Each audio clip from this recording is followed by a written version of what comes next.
굳이 디테일하게 말하지 않아도 북조선은 핵무기 등이라고 표현하지 않아도 무엇이든지 포기할 수 있으니 대화합시다.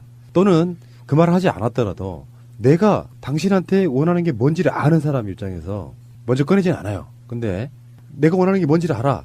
알았으니까 대화부터 하자고. 명시적 청탁이 없더라도. 그런 거예요. 그런 거. 그런 정도 분위기가 있는 거지. 그러니까 김정은 자체가 이 상황에서 결국에는 올림픽 끝나고 나면 한미연합 군사훈련하고 핵 문제가 대두될 수밖에 없는데 그 상황에서 무조건 문재인 대통령 모시라고 이렇게는 안 된단 말이죠. 그러니까 오라는 말 자체가 우리는 핵폐기의 용의도 있다라고 생각하시면 되는 거예요. 그거를 디테일하게 저는 분석할 필요는 없다고 생각해요. 핵폐기 의지가 없으면 그렇게 안 내려온다. 핵도 포기할 수 있으니 우리가 원하는 걸 달라 이런 거겠죠. 어쨌든 김정은 위원장한테 보고를 했고 반응이 굉장히 좋았습니다. 조선중앙TV가 보도한 김정은 위원장의 메시지. 북과 남의 강렬한 열망과 공통된 의지가 안아온 화해와 대화의 좋은 분위기를 더욱 승화시켜 훌륭한 결과들을 계속 쌓아나가는 것이 중요하다고 하셨습니다. 그리고 또 김정은 위원장한테 삼지연 관현악단의 현송월 단장 등 주요 관계자가 또 만났더만요. 그 장면도 나왔는데 거기에 대해서는 김정은 위원장이 이렇게 말했습니다. 문재인 대통령 내외를 비롯하여 남녘 동포들이 공연을 보면서 뜨겁게 화답하고 환호하여 만족을 표시하였다 하니 자신께서도 기쁘다고 하셨습니다. 비슷해요. 북한 앵커도요. 북한 방송 이제 보도로 나오는 거 보니까 톤이 굉장히 이렇게 막 우리가 느끼는 거부감 있잖아요. 수령님께서는 뭐 이렇게 있는 거 있잖아요. 요거 말고 그보다 한층 더 그 삼지연악단의 창법이 훨씬 더 대중화된 것처럼 좀 부드러워졌다. 왜냐하면 이게 문화 차이에 의해서 좀 거부감이 생기고 북한 조선중앙TV만 해도 인민들을 선전선동해야 되는 사람들이기 때문에 액센트가 잔뜩 힘이 들어가서 A4 용지 한 장 읽으면 거의 기절할 것 같은. 최순실이 법정에서 판사의 그 모든 그 법에 대한 해석이랄까 법리 판단을 듣고 있는 것만큼이나 힘들잖아요. 우리 그래서 입장에서. 최순실이 화장실 갔다는 그런 소문이 있더라고요. 그러니까 이제 현재로서는 보면 남한과 북한 최근에 그 남한이라는 용어에 대해서도 홍준표가 한번 어그로 끈 적 있죠. 우리를 정체불명의 남한이라고 한다고. 그러면 우리 뭐라고 불러? 대한민국. 사실 그러면 정확하게 표현한다면 북한이 아니죠. 북한은 북조선이라고 불러야 되고 우리는 한국이라고 부르는 게 정확한 표현이잖아요. 그런데 이게 남북이라는 거를 대조적으로 표현하기 위해서 그냥 문맥상 북한하고 남한하고 이렇게 표현하는 게 자연스러운 표현이어서 하는 건데 그 뒤는 그러면 평소에 그러면 한국을 갖다가 대한민국이라고 항상 정확한 명칭으로 부르는 것도 아니면서 남쪽의 대한민국 이런 뜻이죠. 남한은 그쪽에서는 남조선이라고 하잖아요. 우리를 용어를 이렇게 쓰면 되는 것이고 어쨌건 그런 방식으로 해서 이제 관계가 엄청 좋아지고 있고 그 과정에서 지금 튀어나온 것 중에 하나가 올림픽 때 아베가 와서 문재인 대통령을 만났을 때 한미 군사훈련을 올림픽이 끝나면 즉각 개시해야 된다 이런 식의 메시지를 보내니까 문재인 대통령의 반응은 한미 군사훈련은 내정의 문제다. 아베 총리가 직접 거론하는 건 곤란하다. 뭐 이런 식의 발언. 일본 사람들의 입장에서는 이제 이게 자유한국당의 딱 분위기와 똑같은 방식으로 이제 대한민국의 대통령을 이제 비난하고 있는 거죠. 일본에서 나오고 있는 그 비논리적인 논리가 이겁니다. 한국과 미국이 군사훈련을 하는 게 왜 내정 간섭이냐. 거기에 군사훈련에 참가하는 미군이 있는 태평양 함대 사령부의 그 많은 군인들이 일본에 주둔하고 있는데 어떻게 이게 내정 간섭이냐라고 얘기를 해요. 비논리적인 논리죠. 미국 태평양 함대의 그 미군 수많은 미군들이 일본에 들어가 있는 거는요.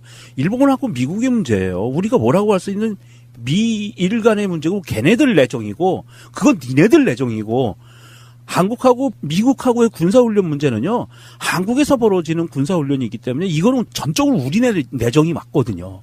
왜 남의 나라 일에 감나라 배나라를 하는 게 자기들이 맞다고 그거를 우기고 있는지 만약에 우리나라 사람들이 언론이 정치인이 일본에 주둔하고 있는 미군 빼 군사훈련 합동훈련 하지 마 그러면 내정 간섭이 아니게 되는 건가요? 걔네들 말대로 하면 이거 좀 엉뚱한 논리를 갖고 이건 말을 키우고 있어요. 그러니까 이게 일종의 최근판 식민지 근대화론 같은 건데 이런 표현도 하더라고요. 일본 의원들 중에 한 명이 한반도의 안정을 위한 일본의 역할을 생각해봐라. 그게 무슨 역할이 있어요? 그러니까 한반도의 안정을 위해서는 일본이 빠져줘야지. 저는 이게 한미훈련이 왜 내정 문제냐라고 이렇게 막 칭얼거렸다는 일본 정치인들의 이야기를 듣고 홍준표의 말을 그대로 인용해서 돌려주고 싶었어요. 개가 짖어도 귀찮은 간다. 어. 그랬잖아요. 근데 진짜 중요한 거는 지금 현재 우리 역사를 통틀어 가지고 북한과 대한민국의 관계가 좋아지면 실질적으로 그들의 일자리가 줄어들어요. 그게 자유한국당 쪽 부류란 말이에요. 일자리가 줄어든다고. 인기가 떨어지면 그 사람들이 지방선거부터 시작해서 모든 선거에서 상당히 많은 의석을 잃으니까 일자리가 줄어드는 거지. 근데 그들의 원리로 따져가 보면 우리나라의 친일파들이 모여있던 집단이란 말이에요.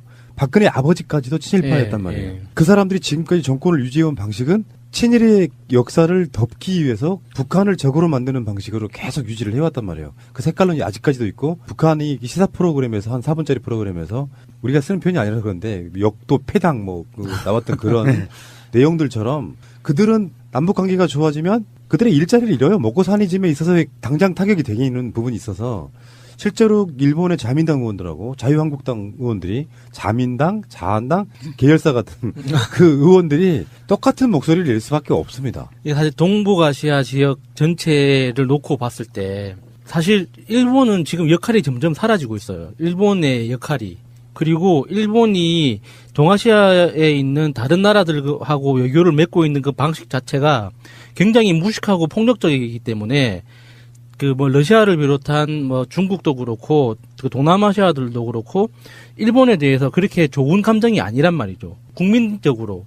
그래서 일본은 지금 미국이라는 뒷배가 없으면은 사실 아시아 지역에서는 존재감이 크다고 할 수가 없어요. 그냥 돈 많은 부자, 인심 없는 돈 많은 부자일 뿐이지 정치적으로나 사회적으로 어떤 영향력을 미치는 그런 국가가 아니거든요. 그래서 지금 이렇게 난리법석을 부리는 것도 마지막 발악인 것 같아요. 대한민국과 북조선이 만약에 평화 모드로 대한민국이 대륙으로 바로 진출할 수 있는 기회가 열리기 시작하면 사실상 일본은 미국 입장에서도 이게 더 이상 활용할 수 있는 카드가 될까 안 될까에 대해서 만지작 거릴 수밖에 없게 되거든요. 그러니까 지금 상황은 남과 북이 평화 모드로 가는 거에 대해서 가장 민감하고 극렬 반대할 수밖에 없는 유일한 나라가 일본인 거죠. 그러니까 일본이 뭐라고 짓더라도 그냥 우리는 갈 길 가면 되는 거예요. 영향력도 없고 영양가도 없는 거죠. 그래서 그 일본이 최고의 발악하는 것과 자유한국당이 막말 논평 내는 거랑 똑같다 이렇게 보시면 될 것 같고요. 진짜 중요한 건 일본은 일본의 입장에서 이렇게 말할 수 있어요. 왜냐? 일본의 국익이 연결이 돼 있기 때문에 그래요. 그럼 자유한국당의 국회의원들은 뭐냐고요. 자유한국당은 국가를 위한 마인드는 단 1원어치도 없습니다. 단순히 자기들 정파적 이익만을 위해서 계속 반대를 하고 있는 것이고요. 그런 가운데 북한의 특사 파견 문제가 나옵니다. 그 정상회담 사전 조율을 해야 되는데 지금 현재 청와대에서 나오고 있는 여러 가지 정보들은 일단 최소 올해 안에는 간다. 정상회담 한다 이거거든요. 근데 여러분들이 이제 매체를 보실 때 이런 건 주의하셔야 됩니다. 청와대 관계자에 따르면 이런 방식의 보도가 나오잖아요. 근데 그건 전적으로 믿으시면 안 돼요. 왜 그러냐면 주요 파트를 담당하는 부서라든지 주요 책임자들의 보안이 있을 수밖에 없는 그런 민감한 사안들에 대해서는 청와대 관계자들 개인의 의견일 뿐이에요. 그러니까 지금 말하려고 하는 대북 특사단장의 임종석 그 단원 중에 한 사람으로 국정원장, 서훈국정원장 이렇게 들어간다 이런 식의 워딩은 그냥 관계자가 추측을 하지 않겠느냐 이런 부분이 있는 것이고요. 그래도 이런 분위기가 있다는 것만 감지하는 거지 나중에 확정되는 문제는 아니라고 보고. 기자들이 이런 식으로 유도 질문을 하죠. 제 생각에는 임종석 비서실장을 단장으로 해서 이렇게 서훈 국장님이나 여러 국무위원들이 단원이 돼서 특사단을 꾸리는 게 좋지 않을까요? 이렇게 기자가 먼저 물어봐요. 그러면은 전화 통화를 하는 그 사람은 그것도 괜찮은 생각이네요. 이렇게 되잖아요. 그렇죠. 그러면은 그렇게 검토하고 있다고 감지되고 있더라. 이런 식으로 기사를 내는 거죠. 거기다가 앞에 딱 걸지 꺽쇠로 단독. 단독. 지금 나오는 그 이야기가 잘못됐다고 해서 드리는 말씀은 아니고 확정되지 않았기 때문에 그냥 추측성 기사에 좀 가깝다고 말씀드리고 싶긴 한데 지금 보도대로라면 임종석 실장이 문재인 대통령의 복심 웬만한 건 다 정권을 가지고 갈 거예요. 그리고 보안 관계로서 국정원장이 같이 가는. 저는 좀 상징적 인물로 김용걸 위원장님도 가면 어떨까 하는. 그러니까 김대중 대통령의 햇볕 정책을 이해받는. 우리가 김대중 대통령을 잊지 않고 항상 그 철학을 계승하고 있다라는 상징으로 김용걸 위원장님도 꼭 가면 어떨까 하는 생각이 듭니다. 가능성이 전혀 없는 건 아니고요. 근데 이런 건 있죠. 이제 예를 들어서 김정은 위원장이 김여정 부부장을 보내는 것처럼 프로포즈 할 때는 김홍걸 위원장이 위치가 더 맞는 것 같고 실무적으로 일정을 짜야 되고 또는 의제를 짜야 되고 할 때는 오히려 대통령의 비서실장이 가는 게 훨씬 더 효율적일 수 있죠. 예. 사실 이번 평창올림픽을 통해서 남북대화 분위기가 무르익어가지고 정상급 회담도 아마 이루어질 확률이 굉장히 높아지고 있는 상황에서 나오고 있는 지금 전 세계의 반응들이 굉장히 핫합니다. 이 전 세계의 반응들을 보면 먼저 나쁜 것부터 말씀드릴게요. 일본의 반응은 그것에 대해서 한국이 평창올림픽 기간에 북미 대화를 미북 대화를 추진하다가 망가졌다. 딱 요런 논평이 나오고요. 미국과 중국과 다른 나라들은 지금 굉장히 그 환영의 그 반응들을 내쏟고 있어요. 그러면서 남북 대화가 북미 간의 평화협정으로 가야 된다. 반드시. 북미 대화까지 가서 평화협정까지 체결해야 된다라는 이런 논지의 기사들과 정부 논평들이 쏟아져 나오고 있고 뉴욕타임즈 같은 경우엔 북한이 무기 개발을 철회하기 전에 핵무기를 폐기하기 전에 북미 대화가 성사되면 이것은 문재인 대통령이 승리하는 것이다. 이런 기사까지 나와요. 그러면서 굉장히 주목할 만한 그 트럼프 발언이 하나 나옵니다. 그 트럼프 발언이 반드시 필요한데 트럼프가 백악관에 의해서 이례적인 발언을 해요. 이렇게 얘기합니다. 나는 그들이 핵 개발을 중단하기를 바랍니다. 그들이 중단하면 우리는 2분 안에 멈출 겁니다. 나는 많은 핵무기를 없애고 싶습니다. 이런 발언을 해요. 이거 굉장히 좀 싸한 느낌이 들면서 이거는 뭔가 돼가는 느낌이 굉장히 많이 들거든요. 그러니까 이 관계를 김정은을 절대악으로 보고 그들의 거대악으로 보면 설명을 할 수가 없어요. 그렇죠. 간단히 말하면은 지금 북미 대화가 가장 간절한 건 김정은입니다. 평창에 왔을 때 펜스 입장에서 굳이 그 사람들을 본인이 먼저 만나야 될 이유가 없는 거예요. 중지하는 우리 입장에서는 한번 만나보시죠. 근데 아쉬울 게 없는 입장에서는 더 무릎 꿇고 들어오길 바라죠. 즐기는 거예요. 남한을 통해서 자기 형제를 통해 가지고 우리랑 대화하고 싶어하는 거를 즐기는 입장이란 말이죠. 그 관계에서는 일본 내 표현처럼 북미 대화를 추진했는데 미국이 거절해서 못했다. 이 관점으로 보면 안 되는 것이고 우리 입장도 마찬가지예요. 북한을 무작정 우호적 상대로만 볼 수는 없는 거거든요. 북한의 핵이 현실적 위협이 되고 있고 그것들이 국내 정치, 국외 정치에 있어서의 불편한 요소로 작용을 하면 북한이 핵무기라는 걸 갖고 있는 그 상황을 놓고 북한은 핵이라는 걸 협상의 어떤 미끼 같은 걸로 쓰는 거지. 그게 전에도 말씀드린 것처럼 목적이나 용도는 아니잖아요. 그럴 때는 미국이라고 하는 나라가 일단 이 대화에서 키가 될 수밖에 없어요. 북한이 목적은 미국과의 대화를 통해서 핵무기를 어떤 용도로든 간에 쓰면서 자기들의 이익을 추구해야 되니까 말이에요. 문재인 대통령의 입장에서는 최대한 양쪽 다 분위기를 거스르지 않으면서 이런 거 있잖아요. 이전까지만 생각을 하면 마차님하고 야수님이 어마어마하게 싸웠어요. 막 쌍욕하면서. 그 사이 문재인 대통령이 지금 끼어들어가지고 한참 막 끼어들었는데 막 끼어들면서 맞기도 했어. 막 주먹을 막 휘두르니까 야수가. 그러다가 지금 진정이 된 거예요. 그러다가 한쪽에서 내가 좀 잘못을 했어. 좀 화해의 제스처를 취하려고 하는데 같이 맞상대하고 있던 국제적으로는 그렇다는 거예요. 핵무기 개발한 북한이 잘못한 부분이 있는 거잖아요. 국제적으로 보면. 그러니까 좀 이쪽이 잘못한 부분이 있는 거예요. 마차님이. 그래서 이쪽에서 이제 화해를 하려고 하는데 당장 받아주는 건 사실상 힘들다. 그렇지만 어차피 이 사람도 미국도 야수도 본인들 입장에서는 저 사람들의 화해나 사과의 제스처를 받아들이면서 뭔가 잘 지내고 싶어 하는 거예요. 딱 그 시점에 와 있는 거거든요. 그러니까 실무적으로 좀 상상을 해보면 청와대에서 어떤 업무들을 진행하고 있을까 상상을 해보면 몇 가지 케이스가 생기는데 하나는 이런 거죠. 북측에 이번 평창올림픽 이후에 한미 훈련을 안 할 수는 없다는 거를 설득하는 거예요. 일단 먼저 안 하는 건 미국과 국내 내부 한국 내 정치적으로 굉장히 복잡한 그 상황이 연출될 수 있기 때문에 한미 훈련을 안 할 수는 없다는 걸 먼저 설득하고, 그리고 미국 쪽에는 작년에 비해서 훈련 규모를 조금이라도 단 1%라도 축소시키자. 그래서 이 북한과의 대화 테이블을 열을 수 있는 계기를 마련하자라고 그렇죠. 양쪽에 설득하는 작업을 지금 하고 있지 않을까라고 상상을 해보는 거죠. 그게 지금 현재 문재인 대통령이 이 미국과 북한과 우리가 동시에 테이블에 같이 앉기 위해서 이 만들어낼 수 있는 가장 좋은 경우의 수가 아닌가 하는 생각을 해봅니다. 사실 그 한미 훈련에서 괄목할 만한 메시지를 북한에 줄 수 있는 방법은요. 물론 이번에 안 하는 거 그것만큼 걔네들이 해피한 건 없겠지. 그런데 이게 현실적으로 불가능하다고 보면 딱 몇 가지만 빼면 됩니다. 그 몇 가지가 뭐냐면 미국의 전략 자산, 폭격기, 전략 폭격기, 그 다음에 F-32, F-22 요런 거 참가하는 문제, 그 다음에 항공모함 전단이 동해로 진입하는 문제, 요거 빼면 되고요. 그리고 또 한 가지 할 수 있는 게 상륙훈련만 빼면 북한에서는 그건 충분히 이해해 줄 수 있는 상황으로 갈 수도 있어요. 그리고 지금 현재 돌아가고 있는 상황으로 보면 야수님 말처럼 뭔가 지금 물밑에서는 조율하는 작업이 굉장히 많이 벌어지고 있을 거는 뭐 다들 예상할 수 있는데 특이할 만한 발언을 문재인 대통령이 어제 이 방송하는 날 전날 어제 얘기를 합니다. 라트비아 대통령을 만나서 정상회담을 하는 자리에서 이런 얘기를 합니다. 미국도 남북 대화를 긍정적으로 보고 있으며 북한과의 대화 의사를 밝혔다라고 단정적으로 얘기를 해요.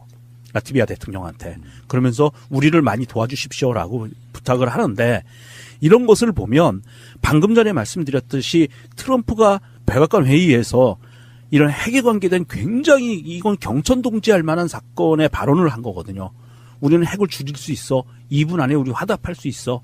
이런 메시지를 던지는 것과 같이 맞물려 가는다고 보고 저는 여기에서 한 발 더 나가서 보면 80년대 들어오면서 미국과 러시아가 핵 군축 협의를 통해 가지고 핵무기를 줄이기로 했었어요. 그리고 그 실제로 이루어졌고 만족할 만한 수준은 아니지만 그런데 이번에 북한의 핵무기와 남북 대화, 북미 대화 이것을 계기로 해서 어떻게 보면 전 세계 핵무기를 갖고 있는 국가들이 전체적으로 핵군을 감축할 수 있는 길도 열릴 수 있지 않을까. 그렇죠. 잘만 열어가면 굉장히 좀 긍정적인 신호로 받아들이고 있거든요. 국제적인 명분은 북한이 핵 동결 또는 감축 또는 폐기로 간다고 하면 세계적 여론은 니들 또 줄여 이게 돼야 되겠죠. 그건 맞는 말 같고요. 어쨌건 간에 남북 화해에 있어서의 굉장히 중요한 시점이 온 거예요. 우리들은 그것을 팟캐스트라는 이름으로 다루고 있는 거고요. 한 5년이나 10년쯤 지났을 때는 그때가 굉장히 중요한 시점이었구나라고 또 한 번 인식하게 될 날이 오고요.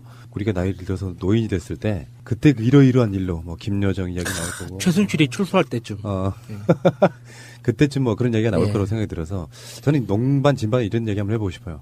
만약에 트럼프가 나름 양보를 하고 내적 관점에서 찍어 누르는 것 말고 자기 자신의 인내를 통해 가지고 북한의 핵을 폐기할 수 있다면 저는 트럼프가 노벨 평화상감이라고 생각합니다. 10개 줘도 된다고 봅니다. 알겠습니다. 새가 날아든다는 여러분들의 하트를 먹고 삽니다. 잊지 않으셨죠? 에피소드 제목을 누르고 플레이가 되면 오른쪽 위에 하트를 꼭 눌러주세요. 오늘도 감사합니다. 더 많은 분들이 들을 수 있도록 하트 꼭 눌러주세요. 추석 특집 지방선거와 재보궐선거 민심 우리 새가 날아든다가 광주에 파견한 특파원 한 분 계시죠. 역사상 가장 재미있는 호남권 인사 이춘문 포럼광주 공동대표님 나오셨습니다. 어서 오십시오. 예, 안녕하십니까. 예, 어서 오시고요. 날씨가 굉장히 춥습니다. 예. 오래 살지는 않았는데 뭐 이런 추위 처음 겪어보는 것 같아요, 사실은. 그래서 광주도 그래요? 예, 굉장히 춥습니다. 오늘은 좀 낫죠. 예. 그런 평가 마음에 드세요? 역사상 호남 너무 과찬이신 것 같은데. 호남 출신 중에 가장 재밌는 분. 혹시 뭐 이런 거 가지고 막 그 팟캐스트 품평대 이런 거 하면 혹시 출품을. 나오실 때마다 반응이 진짜 좋아요. 네. 구수한 매력. 그러면서도 인간미 풍기고 솔직하고. 그래 가식이 없고 뭐 이런 거지. 예. 지금까지 많은 분들이 좋은 평가를 해주고 계십니다. 자, 어차피 이 방송은 이제 설 밥상에 예, 올라가야 되는 바로 그런 이야기들인데 정치는 확실히 생물이더라고요. 그 사이에도 당이 쪼개졌다 깨지고 민심도 뭐 지지율이 떨어졌네 올라갔네 또 이야기하고 있고 뭐 계속 이런 식인데 문재인 대통령 출범 첫 해에 비해서 그렇게 민심이 크게 달라진 것 같지는 않아요. 어느 날 갑자기 민심이 달라지지는 않더라고요. 서서히 바뀌거나 하는데 그 사이에 분명히 이제 국민의당이 분당해서 사상 초유의 호남권 국회의원들로만 구성된 최초의 정당이 나왔어요. 네. 그러니까 다른 정당은 뭐 자민련이라든지 다른 정당은 그래도 다른 지역 국회의원들이 한두 명 끼어 있었는데 이 정당은 그냥 호남 출신 지역구 인사들로만 만들어진 뭐 사상 초유의 일이라고 그러는데 네. 어쨌든 간에 잘 지내셨죠? 예. 네. 아무튼 그 본론적인 이야기 들어가기 전에 요즘 이제 텔레비 보면 뭐 북한 선수단이 참가하는 평창 올림픽이 시작됐지 않습니까? 그래서 우리 훌륭한 지도자이신 문재인 대통령께서 사실은 이 중국하고 북한 미일 사이에 참 경계선에 끼어가지고 굉장히 좀 고생하는 모습이 좀 안타깝습니다. 사실은. 그래서 그 북고위급 대표단 김여정 선생이 뭐 통일에 좀 단초를 놓아서 역사에 좀 남는 대통령이 됐으면 좋겠다라는 그런 말을 하고, 문 대통령께서는 우리의 생각과 반하는 전쟁은 이 반도에서 없다라고 이야기하는데, 너들 가만히 자빠져 있어라. 금방 이제 까불다가는 쌍코피 터진다는 쌍코피 전략을 들고 나오는 트럼프 얼굴이 좀 겹치는 오늘 뭐 이런 이야기를 또 시작하게 되었습니다. 사실은. 그동안, 네. 예. 그동안 사실은 뭐 아주 크게 달라진 건 없어요. 제가 이제 이전에 뭐 11월 달에 했었는가요, 지난? 뭐 그런 정도에 와서 이제 쭉 전개를 해서 광주시장 선거에서 가장 큰 변수는 이용섭 출마 여부다라고 이야기를 했었는데 출마 선언을 하게 됐습니다. 그래서 그 사이에 좀 격차를 이 그룹이 상당히 좀 많이 벌려주면서 좀 겁을 주어가지고 좀 안 나왔으면 좀 광주판이 좀 더 재밌지 않겠는가 하는 이런 생각을 했는데 결국은 뭐 출마하게 됐는데 출마한 것으로서 다시 뭐 분석을 시작하고 또 출마자들은 또 나름대로 대책을 마련해야 할 것 같습니다. 대표님 너무 예. 나가시지 마시고요. 예. 서서히 하시죠. 예. 뭐 세상이 좀 먹습니까? 호남권 특히 광주 같은 데는 그 남북 관계가 이렇게 풀리고 관계가 좋아지는 걸 굉장히 반기실 것 같고 사실은 이번에 새로 출범한 민주평화당이 그런 부분에 대해서만큼은 거스릴 수 없는 거 아니에요? 그러니까 그런 문제를 갖고 안철수 국민의당 대표 측과 계속해서 어떤 마찰이 있었던 부분이 있기 때문에 사실은 이런 뉴스는 뭐 시대 정신을 거스릴 수 없는 민주평화당은 문재인 대통령을 도울 수밖에 없는 뭐 그런 상황이 있는 것 같기도 합니다. 그런 문제 가지고 뭐 뒷다리 걸 수는 없을 겁니다. 예. 더군다나 뭐 박지원 대표 같은 경우는 뭐 항상 북한 특사 뭐 이런 쪽도 있었고 북한 문제는 관심이 좀 많으신 분 아니겠습니까? 세상이 재밌는 게 재밌다 이런 표현보다는 뭐 광주 쪽에 계시는 분들은 민주주의 의식이 높다 보니까 이런 남북 관계에 대해서도 굉장히 나이 드신 분들조차도 생각이 좀 전향적이시잖아요. 그래서 이게 남북 간의 평화가 와야 된다. 어떻게든 노력해야 된다 이런 부분에 말씀하시기를 문재인 대통령이 고생하신다 그러는데 고생하시는 건 맞지만 문재인 대통령이 그런 일을 하려고 올라간 자리라고 보면 주어진 사명은 시대적 사명이라 피할 수 없는 부분이고 꼭 참고 기다리고 인내하고 문재인 패싱이네 뭐네 계속 얘기가 있었지만 가시적 성과가 지금 북한에서 문재인 대통령 북한 오시라고까지 나왔다 그러면 예. 사실 진정 나라를 위하는 사람들이라면 비판할 지점은 단 한 군데도 없다고 생각해요. 예. 네. 평창올림픽이 끝나고 나서도 좀 진전됐으면 하는 그런 바람을 갖고 있습니다. 저는 그 개인적으로 미국 입장에서는 뭐 이제 마지막 목소리 내는 것 같고요. 트럼프가 그렇게 북한을 압박해서 김정은이 손들고 나왔다 이런 프레임으로 간다면 미국이 말릴 이유도 없다고 생각하거든요. 언제까지 그럼 북한과 이렇게 청만 쥐고 있어야 되느냐. 물론 거기에는 이제 북핵 폐기 이런 부분이 걸려 있겠지만 김정은도 북핵 폐기를 전제해 두지 않고 저는 김여정을 보냈다고 생각하지 않거든요. 미국과 관계 평화협정 같은 게 가시적으로 나올 수 있고 제재가 풀릴 수 있다면 우리도 단계적으로 북핵 동결 또는 폐기하겠다 이렇게 나올 마음의 준비를 갖고 저는 내려왔다고 봅니다. 네.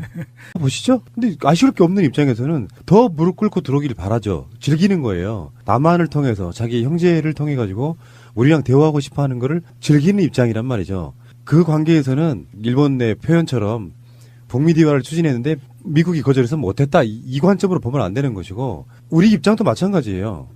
북한을 무작정 우호적 상대로만 볼 수는 없는 거거든요. 북한의 핵이 현실적 위협이 되고 있고 그것들이 국내 정치, 국외 정치에 있어서의 불편한 요소로 작용을 하면 북한이 핵무기라는 걸 갖고 있는 그 상황을 놓고 북한은 핵이라는 걸 협상의 어떤 미끼 같은 걸로 쓰는 거지. 그게 전에도 말씀드린 것처럼 목적이나 용도는 아니잖아요. 그럴 때는 미국이라고 하는 나라가 일단 이 대화에서 키가 될 수밖에 없어요.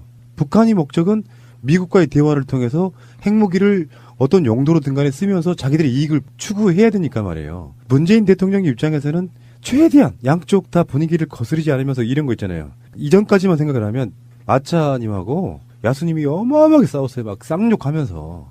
그 사이에 문재인 대통령이 지금 끼어들어가지고 한참 막 끼어들었는데 막 끼어들면서 맞기도 했어. 막 주먹을 막 휘두르니까 야수가. 그러다가 지금 진정이 된 거예요. 그러다가 한쪽에서 내가 좀 잘못을 했어. 좀 화해의 제스처를 취하려고 하는데 같이 맞상대하고 있던 국제적으로는 그렇다는 거예요. 핵무기 개발한 북한이 잘못한 부분이 있는 거잖아요. 국제적으로 보면. 그러니까 좀 이쪽이 잘못한 부분이 있는 거예요. 마차님이. 그래서 이쪽에서 이제 화해를 하려고 하는데 당장 받아주는 건 사실상 힘들다. 그렇지만 어차피 이 사람도 미국도 야수도 본인들 입장에서는 저 사람들의 화해나 사과의 제스처를 받아들이면서 뭔가 잘 지내고 싶어 하는 거예요. 딱 그 시점에 와 있는 거거든요.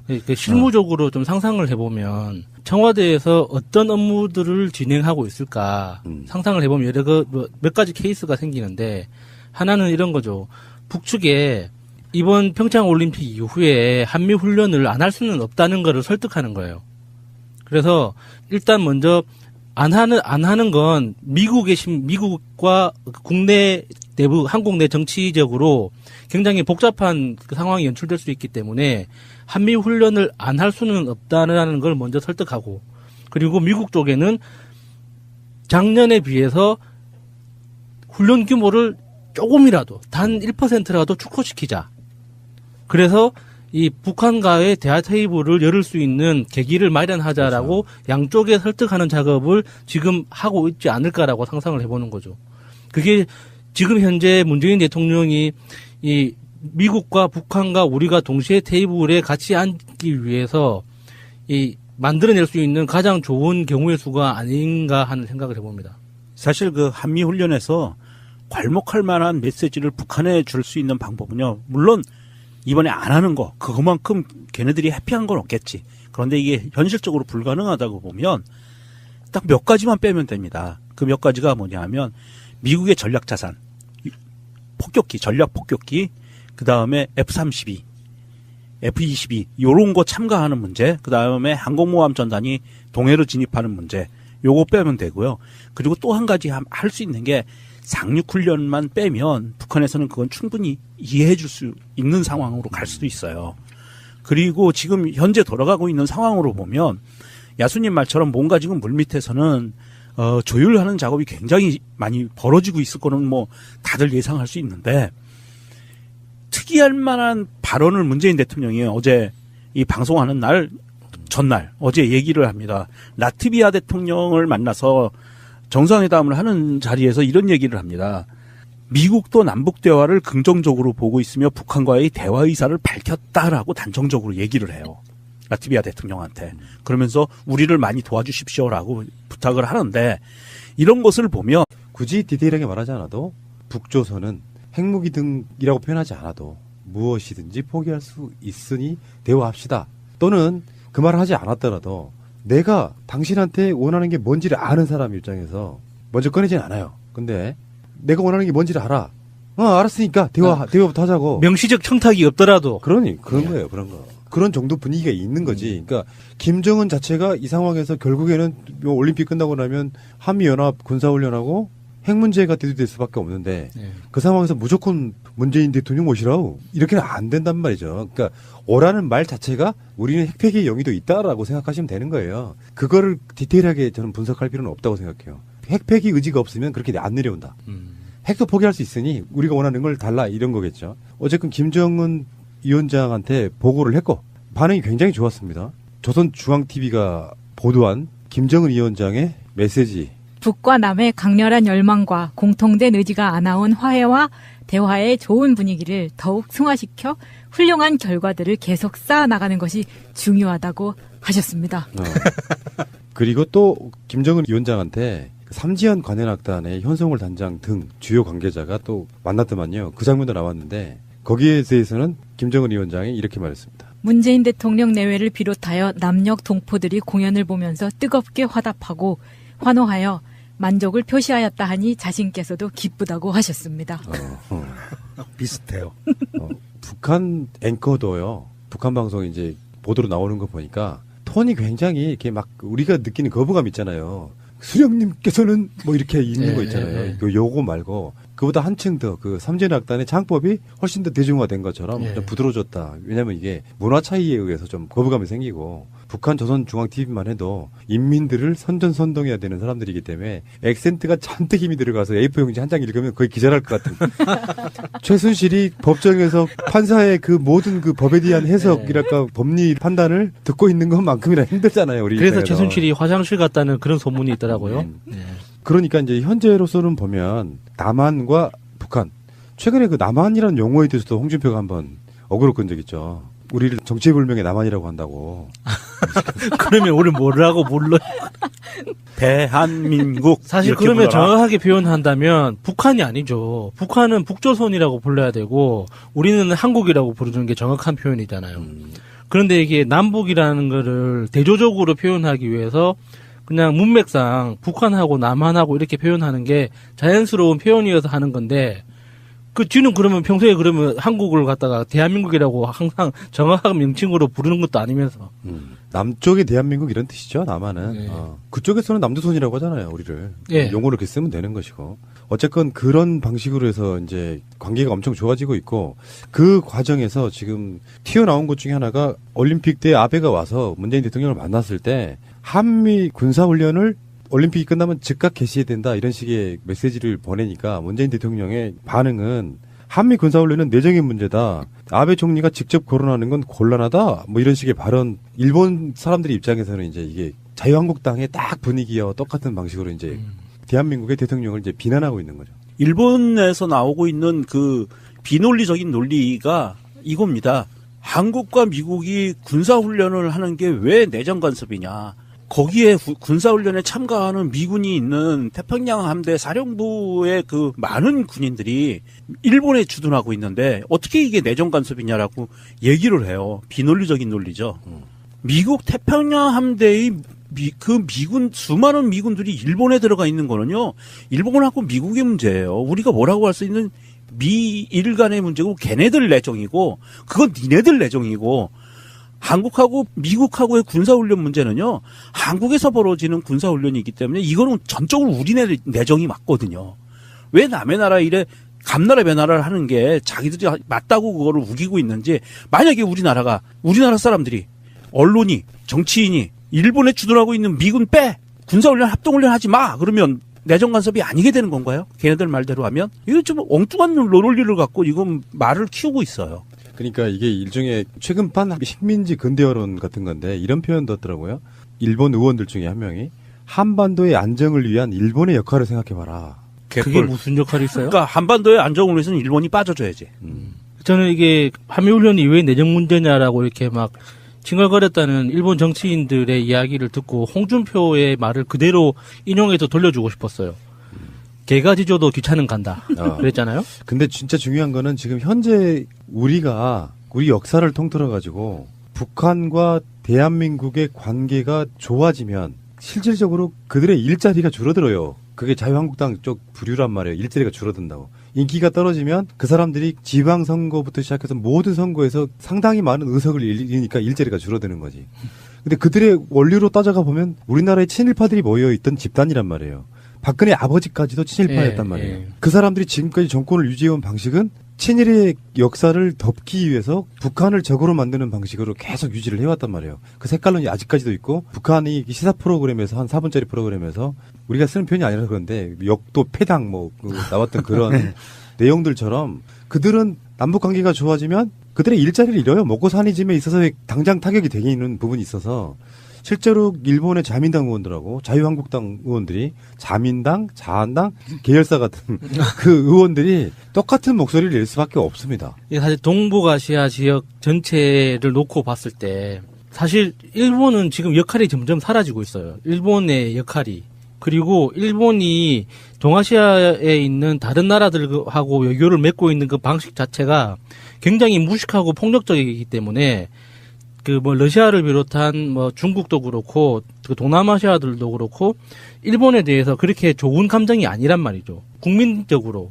그래서 일본은 지금 미국이라는 뒷배가 없으면은 사실 아시아 지역에서는 존재감이 크다고 할 수가 없어요. 그냥 돈 많은 부자, 인심 없는 돈 많은 부자일 뿐이지, 정치적으로나 사회적으로 어떤 영향력을 미치는 그런 국가가 아니거든요. 그래서 지금 이렇게 난리법석을 부리는 것도 마지막 발악인 것 같아요. 대한민국과 북조선이 만약에 평화 모드로 대한민국이 대륙으로 바로 진출할 수 있는 기회가 열리기 시작하면 사실상 일본은 미국 입장에서도 이게 더 이상 활용할 수 있는 카드가 될까 안 될까에 대해서 만지작 거릴 수밖에 없게 되거든요. 그러니까 지금 상황은 남과 북이 평화 모드로 가는 거에 대해서 가장 민감하고 극렬 반대할 수밖에 없는 유일한 나라가 일본인 거죠. 그러니까 일본이 뭐라고 짓더라도 그냥 우리는 갈 길 가면 되는 거예요. 영향력도 없고 영양가도 없는 거죠. 그래서 그 일본이 최고의 발악하는 것과 자유한국당이 막 막말 논평 내는 거랑 똑같다 이렇게 보시면 될 것 같고요. 진짜 중요한 건 일본은 일본의 입장에서 이렇게 말할 수 있어요. 왜냐? 일본의 국익이 연결이 돼 있기 때문에 그래요. 그럼 자유한국당의 국회의원들은 뭐냐고요. 자유한국당은 국가를 위한 마인드는 단 1원어치도 없습니다. 단순히 자기들 정파적 이익만을 위해서 계속 반대를 하고 있는 것이고요. 그런 가운데 북한의 특사 파견 문제가 나옵니다. 그 정상회담 사전 조율을 해야 되는데 지금 현재 청와대에서 나오고 있는 여러 가지 정보들은 일단 최소 올해 안에는 간다. 정상회담 한다 이거거든요. 근데 여러분들이 이제 매체를 보실 때 이런 건 주의하셔야 됩니다. 청와대 관계자에 따르면 이런 방식의 보도가 나오잖아요.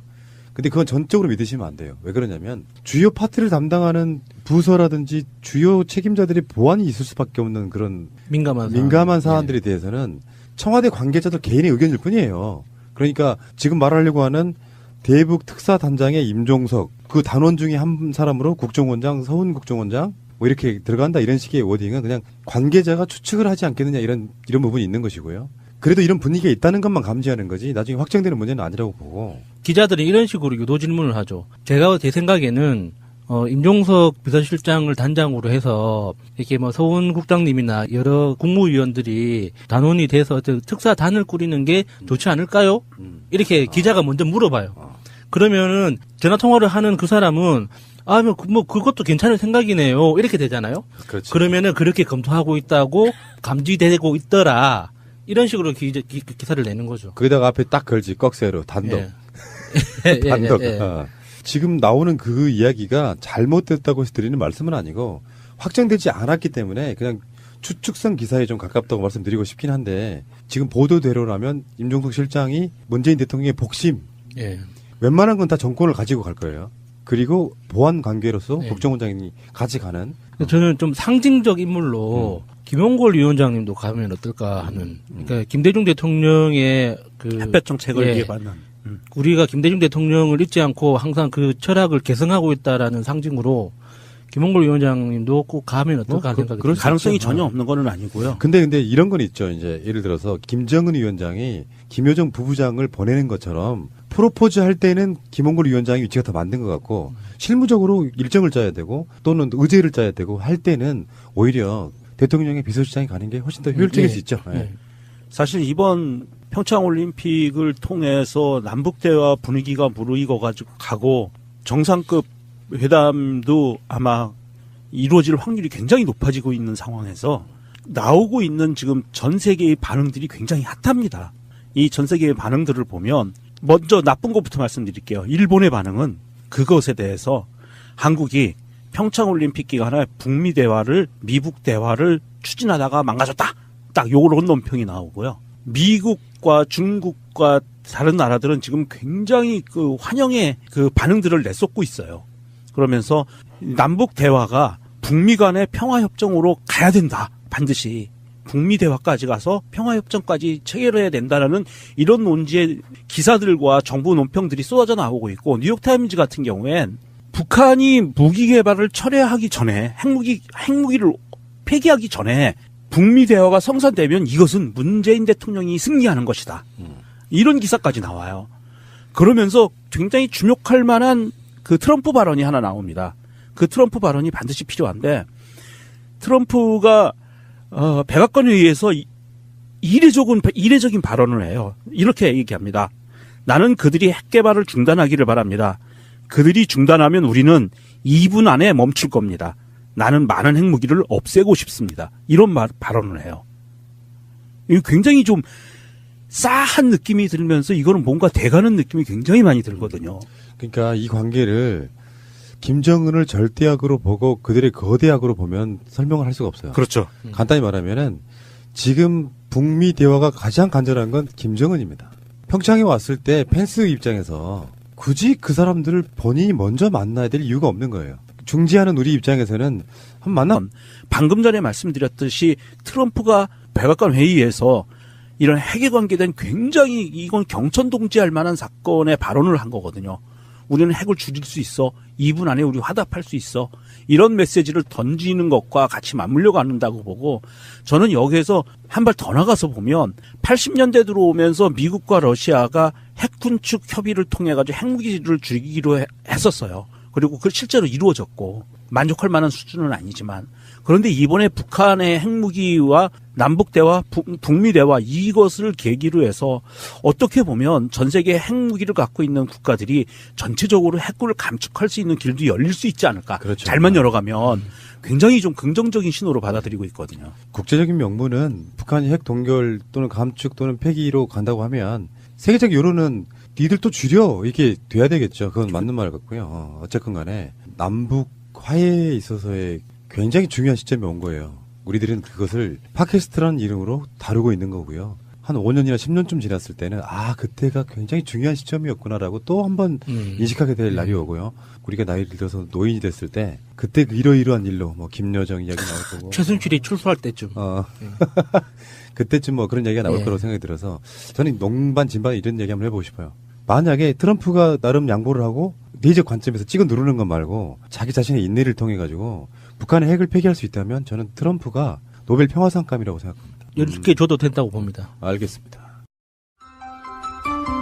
새가 날아든다는 여러분들의 하트를 먹고 삽니다. 잊지 않으셨죠?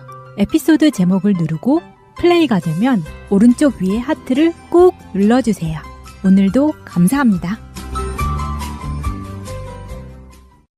더 많은 분들이 들을 수 있도록 하트 꼭 눌러주세요. 추석 특집 지방선거와 재보궐선거 민심 우리 새가 날아든다가 광주에 파견한 특파원 한 분 계시죠. 역사상 가장 재미있는 호남권 인사 이춘문 포릉광주 공동대표님 나오셨습니다. 어서 오십시오. 예, 안녕하십니까. 예, 어서 오시고요. 날씨가 굉장히 춥습니다. 예. 바로 살진 않았는데 뭐 이런 추위 처음 겪어보는 것 같아요, 사실은. 그래서 광주도 그래요? 예, 굉장히 춥습니다. 오늘은 좀 낫죠. 예. 그런 평가 마음에 드세요? 역사상 호남 너무 과찬이신 것 같은데. 호남 출신 중에 가장 재밌는 분. 혹시 뭐 이런 거 가지고 막 그 팟캐스트 품평대 이런 거 하면 혹시 출품을 나오실 때마다 반응이 진짜 좋아요. 구수한 매력. 그러면서도 인간미 풍기고 솔직하고. 그래 가식이 없고 뭐 이런 거지. 지금까지 많은 분들이 좋은 평가를 해주고 계십니다. 자, 어차피 이 방송은 이제 설 밥상에 올라가야 되는 바로 그런 이야기들인데 정치는 확실히 생물이더라고요. 그 사이에도 당이 쪼개졌다 깨지고 민심도 뭐 지지율이 떨어졌네 올라갔네 또 이야기하고 있고 뭐 계속 이런 식인데 문재인 대통령 출범 첫 해에 비해서 그렇게 민심이 크게 달라진 것 같지는 않아요. 어느 날 갑자기 민심이 달라지지는 않더라고요. 서서히 바뀌거나 하는데 그 사이에 분명히 이제 국민의당이 분당해서 사상 초유의 호남권 국회의원들로만 구성된 최초의 정당이 나왔어요. 그러니까 다른 정당은 뭐 자민련이라든지 다른 정당은 그래도 다른 지역 국회의원들이 한두 명 끼어 있었는데 이 정당은 그냥 호남 출신 지역구 인사들로만 만들어진 뭐 사상 초유의 일이라고 그러는데 어쨌든 간에 잘 지내셨죠? 예. 아무튼 그 본론적인 이야기 들어가기 전에 요즘 이제 텔레비 보면 뭐 북한 선수단이 참가하는 평창 올림픽이 시작됐지 않습니까? 그래서 우리 훌륭한 지도자이신 문재인 대통령께서 사실은 이 중국하고 북한 미일 사이에 참 경계선에 끼어가지고 굉장히 좀 고생하는 모습이 좀 안타깝습니다, 사실은. 그래서 그 북고위급 대표단 김여정 선생이 뭐 통일에 좀 단초를 놓아서